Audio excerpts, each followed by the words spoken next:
Jes.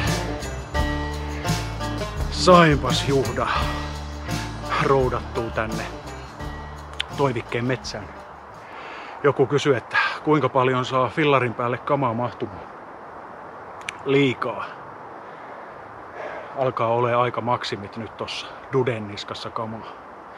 Siinä on vähän retkikeitintä ja 2 yöpymisvälineet, 2 riippumattosettiä siis. Vähän ylimääräistä rompetta, kamerat ja systeemit. No, ne on tossa repussa, mutta kumminkin siihen saa tavaraa liikaa päälle.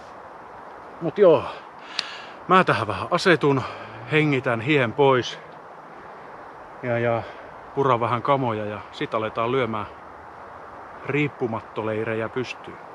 Palataan siis kohta. Eli tarkoituksena olisi vertailla 2 eri settiä. Ultralightia, mikä menee tän näköiseen pakettiin. Tää Ortliebin pussukka on 10 litraa. Ja tää ei ole edes tiiviisti pakattu. Elikkä tähän laukkuun menisi paljon enemmänkin tavaraa. Joten mäpä näytän mitä tää Ultralight-setti pitää sisällä. Nyt kun on vähän kosteita täällä näin, niin lyödään maahan ensiksi vähän Magic Carpettia. Tää toimii tosi hyvin myös leiripaikan alustana, riippumaton alla. Niin eipähän kastu kama.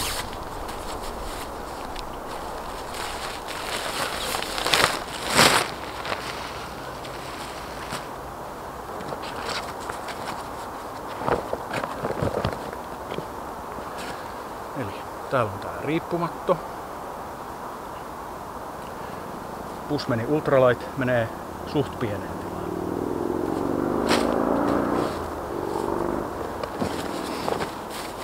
Ja sitten on tarppi.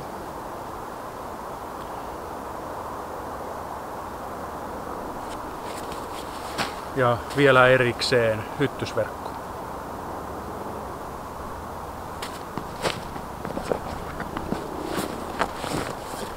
Sitten mulla on täällä Pajaki Radical untuvainen makupussi.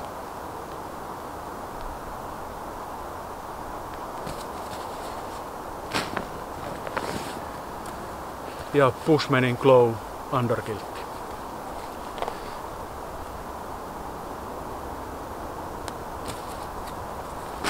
Ja noitten Ultralight-kamojen kanssa kannattaa olla tosi varovainen, ettei vaan millään vahingossakaan pistä tota mattoa, koska siihen kun tulee pienenkin viilto, niin sit se on äkkiä tuut matosta läpi. Joten kannattaa kaikki terävä, kuten kiilat ja muut hakaset, pitää erillään. Mulla ne on tämmöisessä fillari eteen tulevassa Ortliebin työkalulaukussa.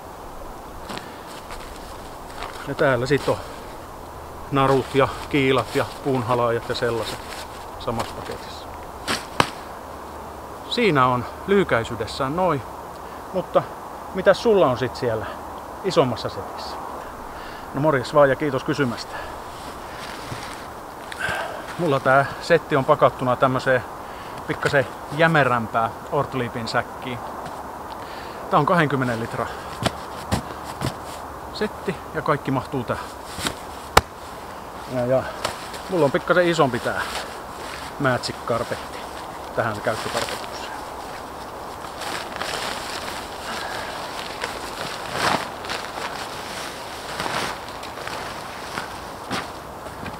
Joten katsotaan mitä tää on syönyt.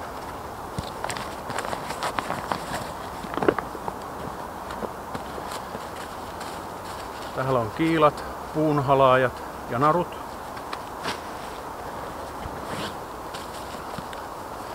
Sitten mulla on Bushmanin termotarppi.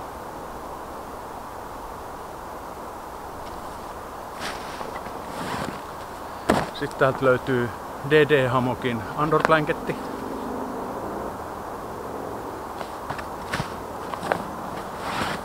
Ja Vauden kesämakupussi.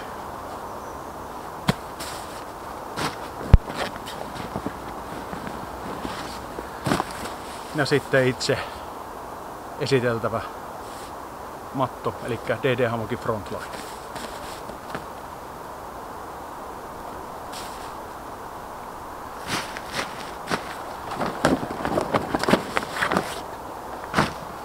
Noin. Siinä olisi mun kamat esitelty.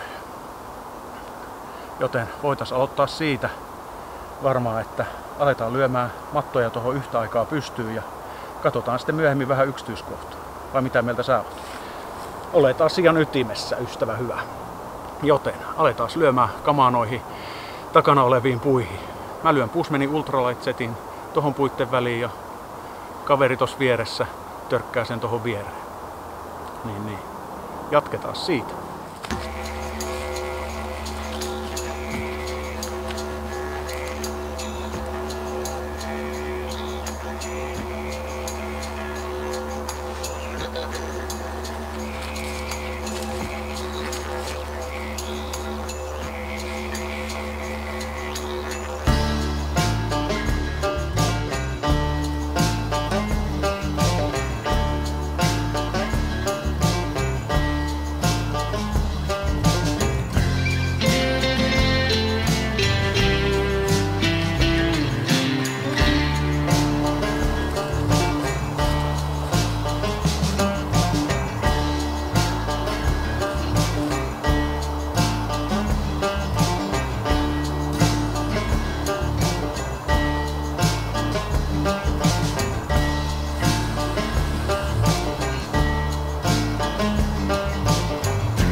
No niin, siinä olisi kuulkaas matot ripusta.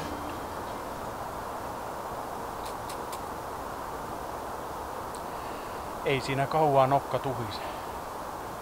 Ehkä huomasitte tossa, että oli vähän erilainen setti kun aloin kasamaan. Elikkä leirin pystyttäminen on helpompaa kuin valmiiksi laittaa, niin kuin tähänkin settiin, niin valmiiksi tämän hyttysverkon kiinni. Niin sitä ei tarvii joka kerta erikseen alkaa niin kuin siihen virittää.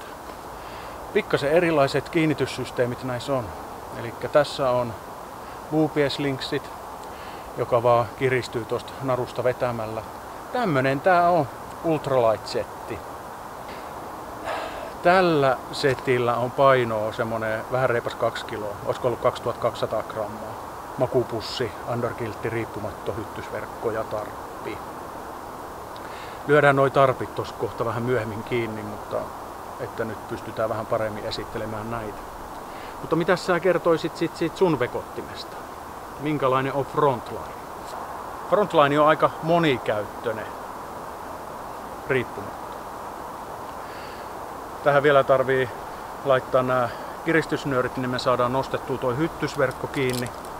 Ja sitä varten täällä on tämmöiset salot, mitkä lyövään tonne hyttysverkon harjaan kiinni.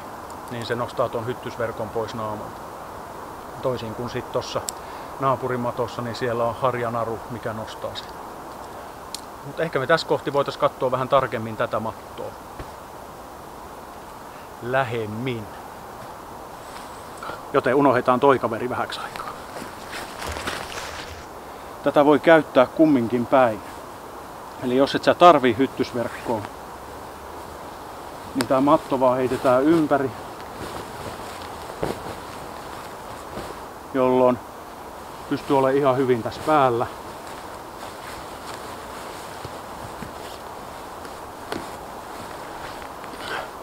Ja maisema on vapaa. Ja kun viskataan tää takaisin ja sit lyödään nämä salot kiinni ja nostetaan toi hyttysverkko ilmaan. Täällä on tämmönen kuja. Jos toisessa päässä on pieni tämmönen napin läpi, niin siitä vaan pujotetaan tää kiinni. Noin. Ja sit lyödään toi toinen pää kiinni.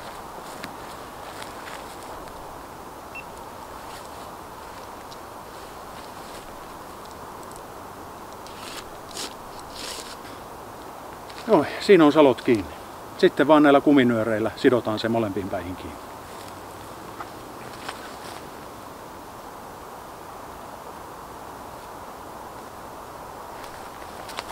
Ja toinen.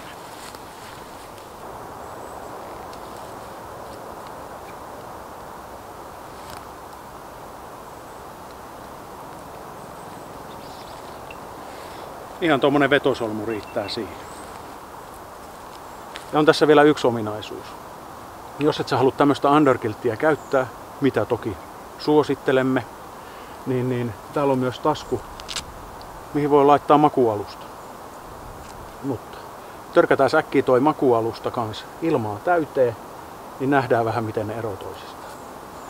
Ja jos makualusta ottaa, niin se kannattaa olla lämmin ja ilmatäytteinen. Amokilla on ihan todella hyvä tämmönen Fjollin XL Winter-mallinen ilmatäytteinen makualusta, joka on ihan tosi lämmin. Lyödään säkkiin ilmat tähän.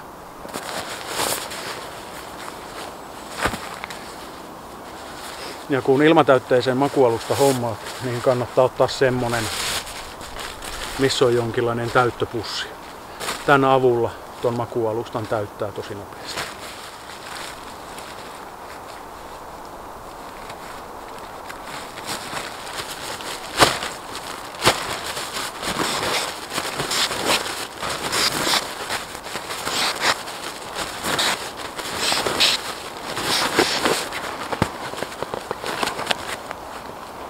Se olisi siinä.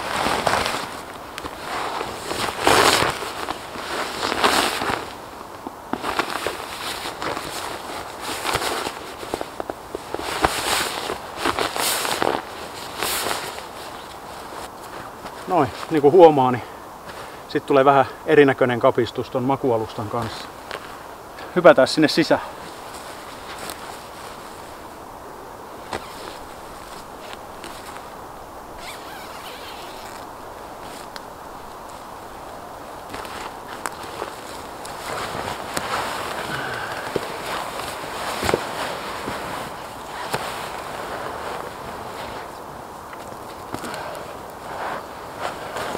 Näin. Makualusta eroaa sillä tavalla underkiltin käytöstä, että noiden ultralight-kamojen kanssa makualustaa ei suositella käytettäväksi ollenkaan, koska jos siihen tulee pienkin viilto siihen ohkaiseen kankaaseen, niin sä tuut äkkiä siitä matosta läpi. Toinen homma on se, että underkiltti tulee sun sivuille ja makualusta jää pelkästään sun selän alle tai kyljen alle. Joten suosittelen lämpimästi underkiltin hankintaa, jos et halua palella. Mutta ehkä nämäkin on vaan makukysymyksiä. Mä otan äkkiä tämän makualustan täältä Vex. Ja kysellään sit vielä tuolta viereiseltä kaverilta, haluatko se vähän kertoa tuosta ultralight-setistä. Ehkä semmonen heti ensi alkuun tästä matosta. Eli miten sä meet tänne, niin kannattaa ottaa tää maton etureuna käteen. Ja varmistaa toisella kädellä, että et sä istu hyttysverkon päälle. Ja että tää itse riippumattoon sun persauksia alle. Ja sit vaan nätisti meet tähän istuun. Ettei käy niin kuin mulle äsken. Ehkä ei voi niin kuin liikaa painottaa ultralight-kamojen kanssa sitä, että näiden kanssa pitää olla tosi varovainen. Mä oon niin varovainen, että mä en yleensä ole edes maton päällä ulkovaatteissa, ettei mikään sauma tai solki raapase tähän.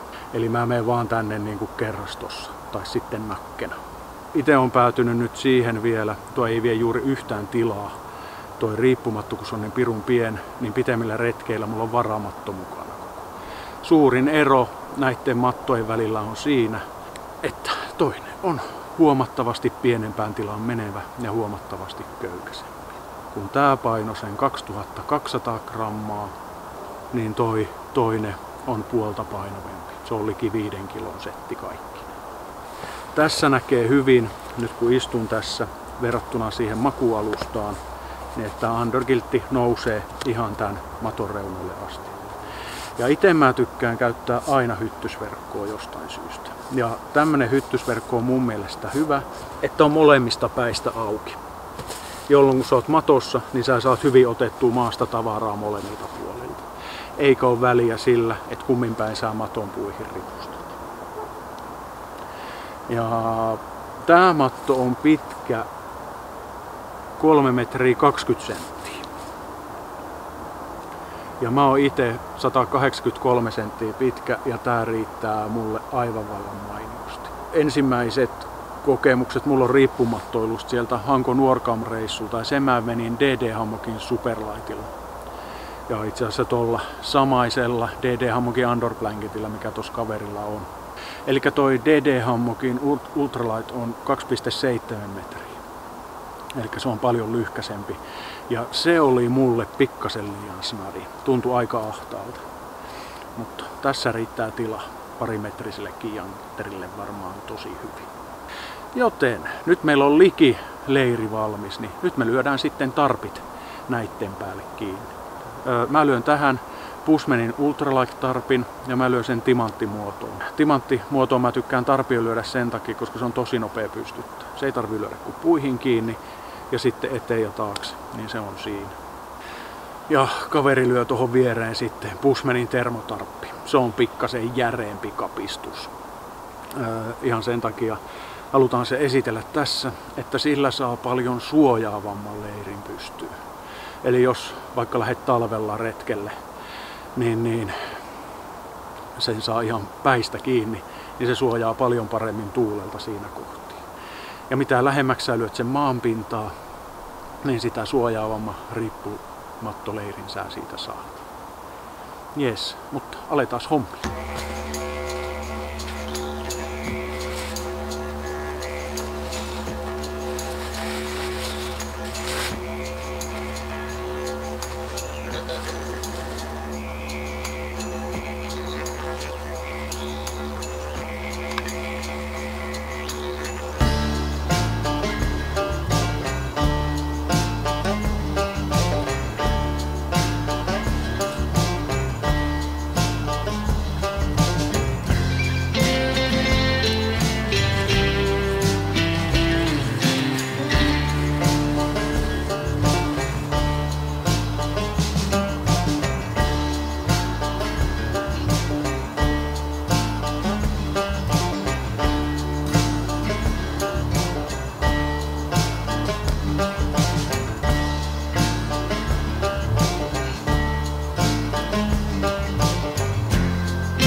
Silviisiin kai Siinä on leirit pystyssä. 2 hyvinkin erilaista tapaa pystyttää riippumattoleiri. Ultralight ja vähän heavympi setti. Ei kai näistä hirveästi niin kuin voi sanoa, että kumpi on parempi. Se pitää vaan valita riippumattohommat niin kuin oman käyttötarkoituksen mukaan. Itellä on valikoitunut tää Ultralight-setti sen takia, että se menee pieneen tilaan, niin se on vähän iisimpi kuljettaa tuossa fillarin päällä, niin jää sitten tilaa vähän muullekin roolille. Frontlineista ja Bushmanin termotarpista sai aika komeen näköisen leiri. Itse asiassa vähän niin kuin ton tyylisellä setupilla olisi tarkoitus lähteä talviriippuretkeilemään. Silloin tosta saa vähän niin kuin telttamaisemman ja säilyttäen silti riippumattoilun ihanat ominaisuudet. Joo, ei kai tässä sen kummempia. Kaveri tossa taisi jorista aika tarkalleen kaiken niin kuin pitääkin. Mutta mehän voitais vielä käydä ne vinkit ja tipsit läpi, mitä kyseltiin tuolla riippumattoretkeilijän ryhmässä, joka onkin ensimmäinen tippi aloittelevalle riippumattoilijalle. Joten käys törkkäämässä itses riippumattoretkeilijät Facebook-ryhmään. Sieltä saat neuvoja ja vinkkejä riippumattoiluun. Kysyt sitten ihan mitä vaan. Ja toinen hyvä FASE-ryhmä on riippumattoilijoiden kirppis. Eli varsinkin tämmöisiä raskaampia riippumattoja pystyt ihan hyvin ostamaan käytettyinä. Pääset pikkasen huokeammalla, kun lähdet aloittelemaan riippumattoja. Pistä sä sit seuraava. Joo.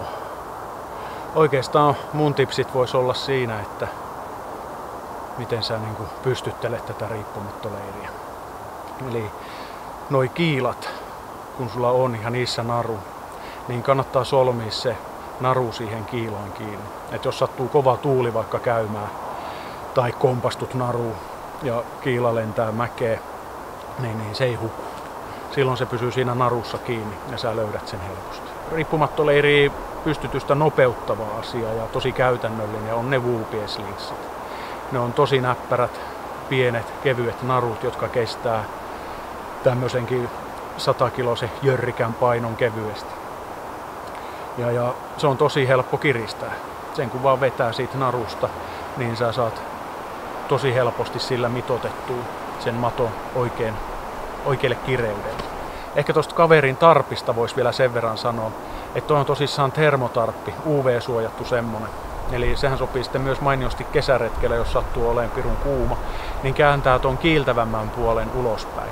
Se suojaa siltä auringolta. Se heijastaa se lämpösäteilyn silloin poispäin. Ja tosissaan suojaa UV-säteilyltä sitä mukaan. En voi liikaa hehkuttaa ton Underkiltin mukavuutta verrattuna makualustaan. Vaikka on pehmeä ilmatäytteinen makualusta, niin silti se tuntuu siellä. Kun puolestaan sitten toi Underkilt tekee sulle semmoisen pesän kotelon sinne omaan rauhallisen yksiön, mikä lämmittää myös sivuilta sua hyvin. Meillä oli vähän ylimääräistä rompetta kanssa näytettävänä muutamia juttuja, niin kerro sä niistä.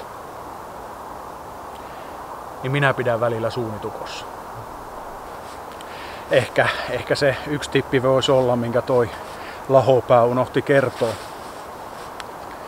Niin saat maisemallisen näköalan sun riippumattoleiristä, kun lyöt etupäähän jonkun kepin tai sitten kävelysauvan.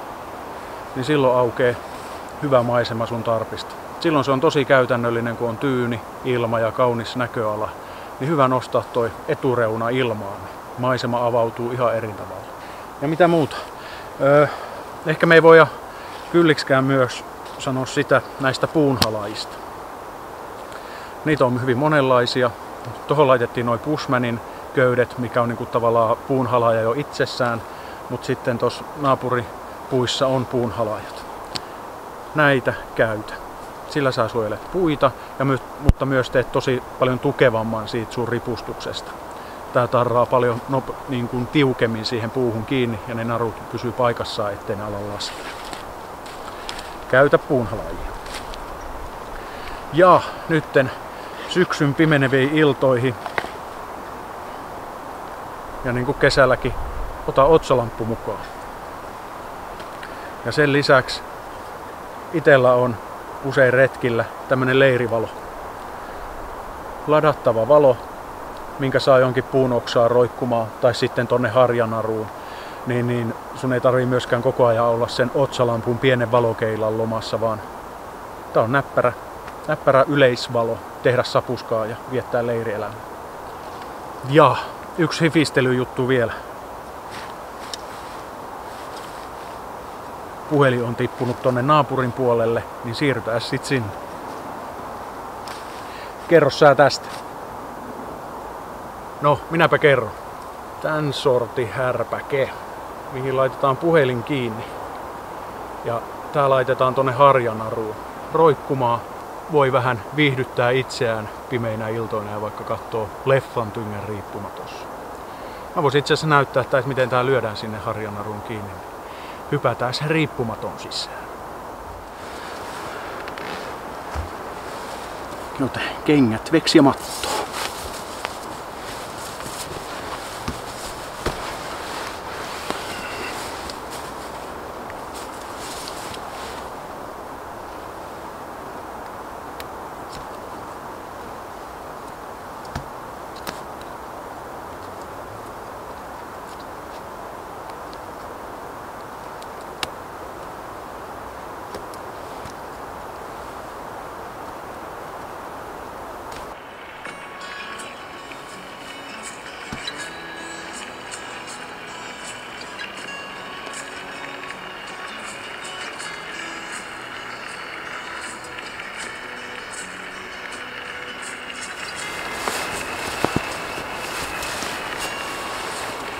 Sellainen.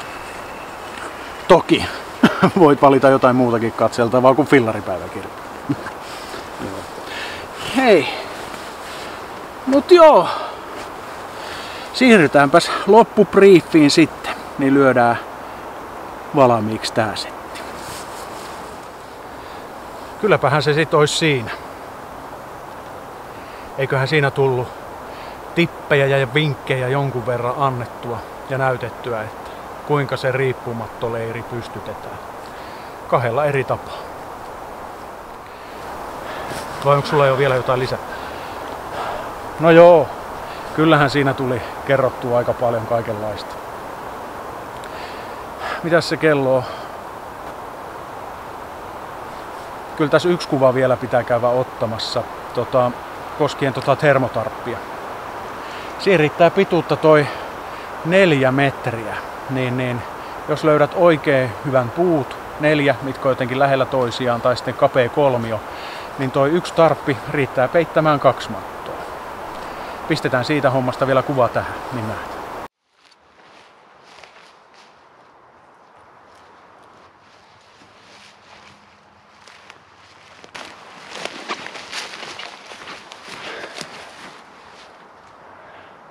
Noin. Se meni aika hyvin noin niin kuin ensimmäiseksi kerraksi. En ole ennen yrittänyt virittää sitä tolleen pikkasen vinoa. Nyt se suojaa 2 riippumattoa, mutta oivallinen paikka löytyi tästä ja tommonen pien kolmio, puut lähellä toisiaan. Toimii. Mutta kyllähän tää oli ihan mukava turista sun kanssa tässä toviin, mutta kyllä se on munkin puolesta seuraavan kertaan. Se on moro. Fillaripäiväkirja kiittää. Toivottavasti tästä sait säkin jotain irti. Nähdään taas seuraavalla videolla. Se on moro. Roikkukaas hyvin. Ja piru hyvää syksyä kaikille.